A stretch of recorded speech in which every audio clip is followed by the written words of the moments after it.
Salam dari ruang tahta kemuliaan. Tema kita, gelap itu ketiadaan cahaya. Bangkitlah menjadi teranglah, sebab terangmu datang dan kemuliaan Tuhan terbit atasmu. Yesaya 60 ayat yang pertama. Saudara dan saudaraku terkasih, kita sekarang hidup di era di mana cahaya layar lebih dominan daripada cahaya Tuhan. Media sosial menyala 24 jam dalam sehari. Berita terus bergulir tanpa henti.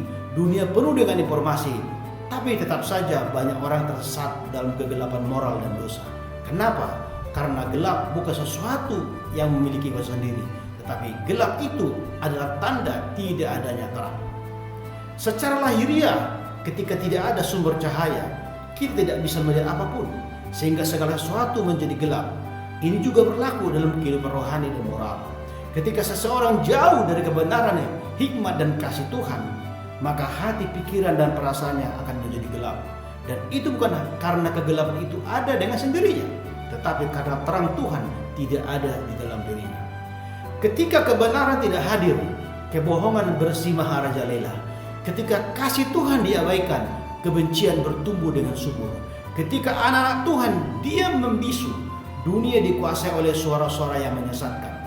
Jangan heran kalau dunia ini semakin rusak, karena anak-anak Tuhan tidak bangkit menjadi terang. Saudaraku, kita harus bangkit menjadi terang. Maka untuk itu pahami dua hal ini. Yang pertama, bukan gelap yang kuat, tapi kamu yang belum menyalakan terang.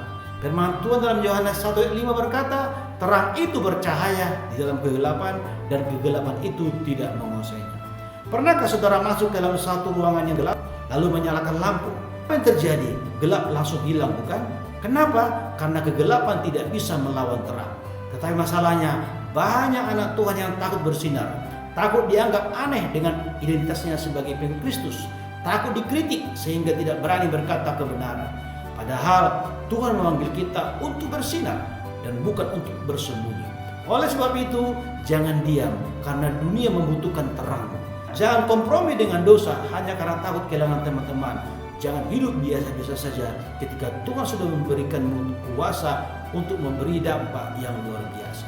Yang kedua, jadilah pelopor terang di era baru ini. Firman Tuhan dalam Efesus 5:8, sebab kamu dahulu adalah kegelapan, tetapi sekarang kamu adalah terang di dalam Tuhan. Hiduplah sebagai anak-anak terang.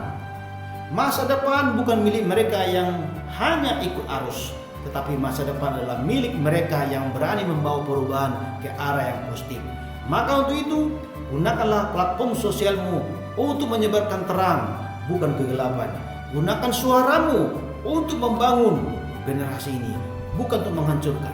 Gunakan hidupmu untuk memancarkan kemuliaan Tuhan, bukan sekedar mencari validasi atau pengakuan dunia. Dunia mungkin gelap, tapi kamu adalah jawaban yang Tuhan sediakan dan Tuhan utus untuk generasi ini. Oleh sebab itu, jangan biarkan gelap menjadi menang. Jangan biarkan kebenaran terkubur. Jangan biarkan panggilan Tuhan menjadi sia-sia dalam hidup. Waspadalah, kita hidup di dalam zaman yang penuh pergeseran nilai.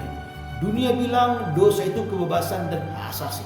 Tetapi Tuhan bilang dosa itu perbudakan dan upahnya pasti maut. Dunia bilang kebohongan itu strategi. Tapi Tuhan bilang kebenaranlah yang membebaskan dan memberikan kamu hikmat. Dunia bilang ikut arus saja demi pengakuan sosial, tapi Tuhan berkata jadilah engkau memimpin ke arah yang benar.